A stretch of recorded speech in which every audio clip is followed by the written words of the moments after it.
On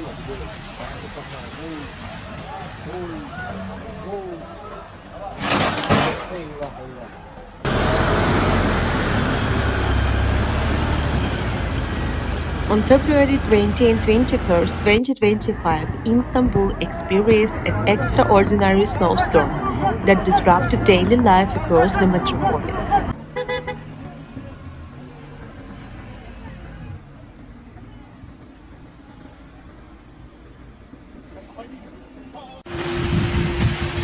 The heavy snowfall led to suspension of education, with schools closing to ensure student safety.